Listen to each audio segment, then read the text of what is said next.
Ingredients ആണ്. ഇതിനകത്ത് ഞാൻ എടുത്തേക്കുന്ന ക്യൂക്കർ ഓട്സിൻ്റെ ഓൾ ഓട്സ് ഫ്ലേക്സ് ആണ്. അപ്പോൾ അത് കുറച്ച് വലിയ ഫ്ലേക്സാണ്. അപ്പോൾ നമ്മുടെ ഇതുണ്ടോ, അപ്പോൾ നമുക്ക് ഓംലേറ്റിനകത്ത് ഇച്ചിരി സോഫ്റ്റ് ആവാനായിട്ട് ഞാനൊരു 3 ടേബിൾ സ്പൂണ് ഓട്സ് എടുത്തിട്ട് പാല് ചൂടാക്കിയിട്ട് ഒരു മീഡിയം ചൂടിൽ ഒരു 1 ഗ്ലാസ് പാലിൽ ഒന്ന് കുതിർത്ത് വരും. 1 ഗ്ലാസ് വേണ്ട, ഞാൻ കാണിച്ചു തരാം. നമ്മൾ 3 ടേബിൾ സ്പൂൺ ഓട്സ് എടുത്തു. ചെറിയ ഫ്ലേക്സ് ആണെങ്കിൽ പെട്ടെന്ന് കുതിരും, ഇതാകുമ്പോൾ ഇച്ചിരി ടൈം എടുക്കും. അതിനായിട്ട് നമുക്കൊരു 1 ഗ്ലാസ് പാൽ, ഇത് ഒരു 3 ടേബിൾ സ്പൂൺ കാണും. 3 ടേബിൾ സ്പൂൺ പാലിൽ ഇത്ര വേണ്ട. ഇതൊന്ന് കുതിരുമ്പോഴത്തേന് ഈ പാല് ഈ ഓട്സ് അബ്സോർബ് ചെയ്യും, അപ്പം നല്ല സോഫ്റ്റ് ആവും.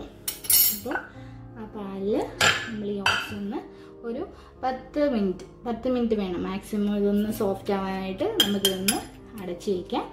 ചെറിയ ചൂടുണ്ട്. അപ്പോൾ ഇതൊന്ന് കുതിരിട്ടപ്പോഴത്തേനും ആ സമയം കൊണ്ട് നമുക്ക് നമ്മുടെ ബാക്കിയുള്ള ഇൻഗ്രീഡിയൻസ് റെഡിയാക്കി വയ്ക്കാം. അപ്പോൾ നമ്മൾ ഇന്ന് ഉണ്ടാക്കാൻ പോകുന്ന ഓട്സ് ഓംലേറ്റിന് വേണ്ട സാധനങ്ങളാണ്. നമ്മൾ ഓട്സ് കുതിർത്ത് വെച്ചു. പിന്നെ ഞാനിവിടെ ഒരു 3 മുട്ട എടുത്തിട്ടുണ്ട്.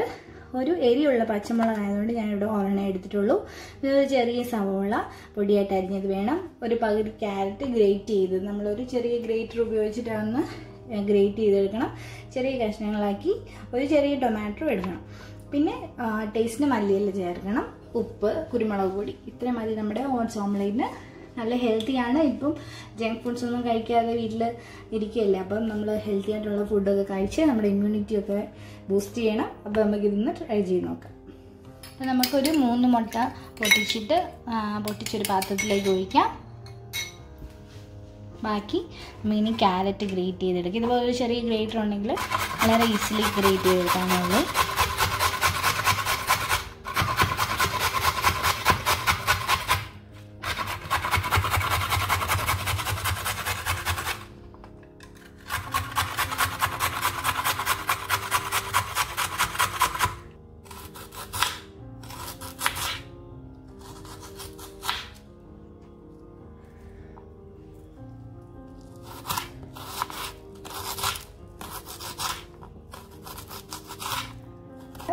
മുട്ട എടുത്ത് വെച്ചു. അതിനകത്തേക്ക് നമുക്കൊരു ചെറിയ ടീസ്പൂണിന് ഒരു 1/4 ടീസ്പൂൺ പെപ്പർ പൗഡർ ഇട്ട് കൊടുക്കാം.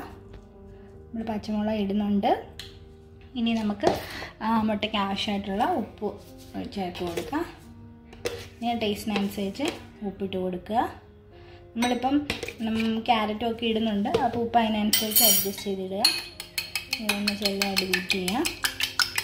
ഇനി ഇതിലേക്ക് നമ്മൾ അരിഞ്ഞ് വെച്ചിരിക്കുന്ന ക്യാരറ്റ് ഗ്രേറ്റ് ചെയ്തത്, ഒരു ചെറിയ കഷ്ണം സവോള പൊടിയായിട്ട് അരിഞ്ഞത്, ഒരു ചെറിയ പച്ചമുളക്, ടൊമാറ്റോ, ഞാൻ ആ ഒരു ടൊമാറ്റോ എടുത്തായിരുന്നു, അതിൻ്റെ ഒരു 1/4 പോർഷൻ അത്രയും നമ്മൾ ചെറുതായിട്ട് അരിഞ്ഞിട്ടുണ്ട്. അതുകൂടെ ചേർത്ത് കൊടുക്കാം.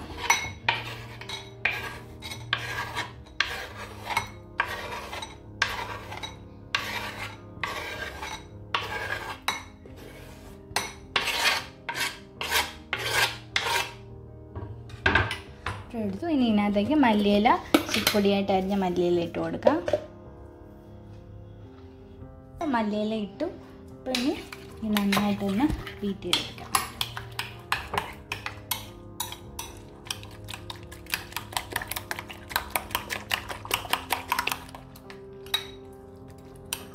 ഇനി നമ്മൾ കുതിർക്കാൻ വെച്ചേക്കുന്ന ഓട്സ് റെഡി ആയിട്ടുണ്ട്. പിന്നെ നിങ്ങൾ കണ്ടാൽ അറിയാം, ആ പാലൊക്കെ ഓട്സ് അബ്സോർബ് ചെയ്തിട്ടുണ്ട്, നല്ല സോഫ്റ്റ് ആയിട്ടുണ്ട്. ഇത് നമ്മൾ ഓംലേറ്റിലേക്ക് ചേർത്ത് കൊടുക്കാം. ഓംലേറ്റിൻ്റെ മിക്സിലേക്ക് ഓട്സിന് ചേർത്ത് കൊടുത്തു. ഇനി ലാസ്റ്റ് എല്ലാവരും നന്നായിട്ടൊന്ന് ബീറ്റ് ചെയ്തെടുക്കുക.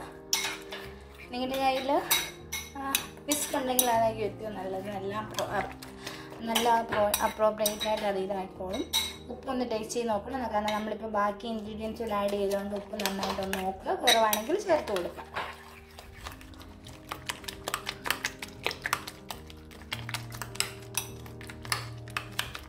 ഈ ഓട്സ് ഓംലേറ്റ് നമുക്ക് ബ്രേക്ക്ഫാസ്റ്റിനും നല്ലതാണ്, ഡിന്നറിനൊക്കെ നല്ലതാണ്. കാരണം എല്ലാ എലമെൻസും ഉണ്ട്. അപ്പോൾ നമ്മൾ ഇതെല്ലാം ഹെൽത്തി ആയിട്ടുള്ളൊരു ഫുഡാണ്. നിങ്ങൾ തീർച്ചയായും ട്രൈ ചെയ്യുക. ഓട്സ് ഡയറക്റ്റ് കഴിക്കാൻ മടിയുള്ളവർക്ക്, ഇഷ്ടമില്ലാത്തവർക്കൊക്കെ ഇങ്ങനെ നമ്മൾ ഉണ്ടാക്കുന്ന ഓരോ ഫുഡിൽ ചേർത്ത് കൊടുത്താൽ മതി.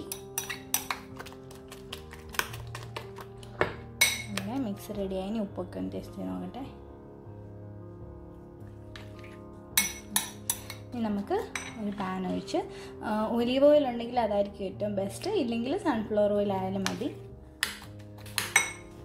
അപ്പോൾ നമുക്കിനി ഓംലെറ്റ് ഉണ്ടാക്കാനായിട്ട് ഒരു നല്ലൊരു പരന്ന പാത്രം വെച്ച് കൊടുക്കാം.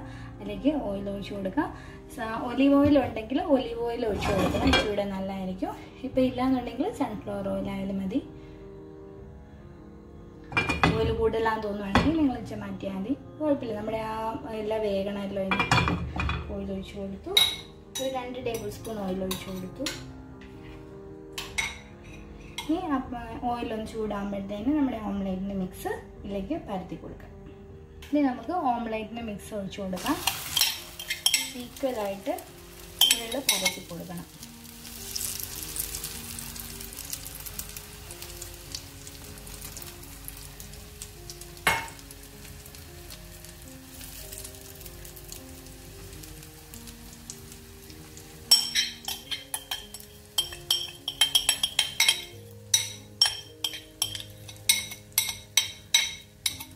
ഇത് ഏറ്റവും ലോ ഫ്ലെയിമിൽ ഇട്ടിട്ട് നമുക്ക് അടച്ചു വയ്ക്കാം.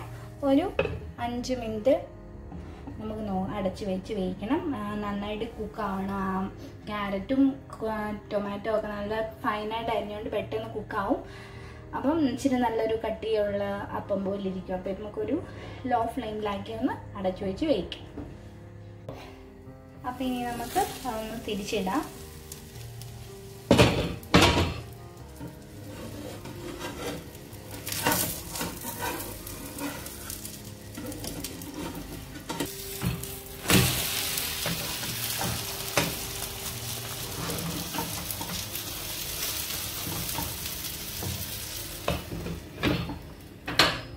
ഒരു സൈഡ് നന്നായിട്ട് കുക്കായിട്ടുണ്ട്. ഏറ്റവും ലോ ഫ്ലെയിമിൽ ഇടാവുള്ളൂ. തിരിച്ചിടുമ്പോൾ സൂക്ഷിക്കണം, കാരണം നല്ല ഹെവി ആയിട്ടുള്ളൊരു ഓംലെറ്റ് ആണ്. അപ്പോൾ ഇത് നമുക്ക് ഇതിന് ഇങ്ങനെ അതിൻ്റെ അടുത്ത സൈഡ് ഒരു 3-4 മിനിറ്റ് ഒന്ന് അടച്ചു വെച്ച് തന്നെ കുക്ക് ചെയ്യണം. ലോ ഫ്ലെയിമിൽ തന്നെ കിടക്കട്ടെ. കുക്കായിട്ടിട്ട് ഇതൊരു പാത്രത്തിലേക്ക് മാറ്റാം. ചെറിയ ഫ്ലെയിമിലിട്ട് കുക്ക് ചെയ്യുമ്പോൾ അകത്തുള്ള ഇതെല്ലാം ക്യാരറ്റും അതെല്ലാം നന്നായിട്ട് വെന്തോളും. അപ്പോൾ ഇത് നമുക്കൊരു പാത്രത്തിലേക്ക് മാറ്റാം.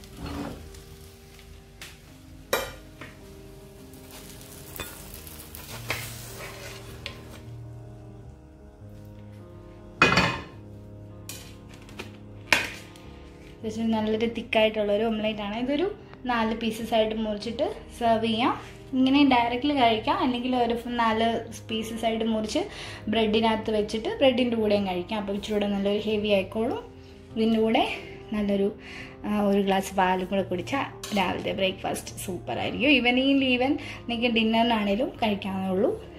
പിന്നെ നമുക്കൊന്ന് കട്ട് ചെയ്ത് നോക്കാം കുക്കായ ഒന്ന്. കുട്ടികൾക്ക് പിസ്സ എന്നൊക്കെ പറഞ്ഞ് നമുക്ക് കൊടുക്കാമല്ലോ.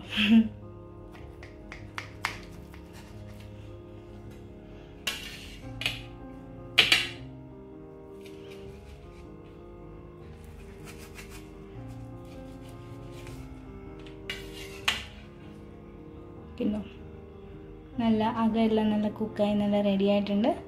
അപ്പോൾ നിങ്ങളും തീർച്ചയായിട്ടും ഇതൊന്ന് ട്രൈ ചെയ്ത് നോക്കിയിട്ട് നിങ്ങളുടെ കമൻസൊക്കെ പറയാൻ മറക്കരുത്. ഓക്കെ.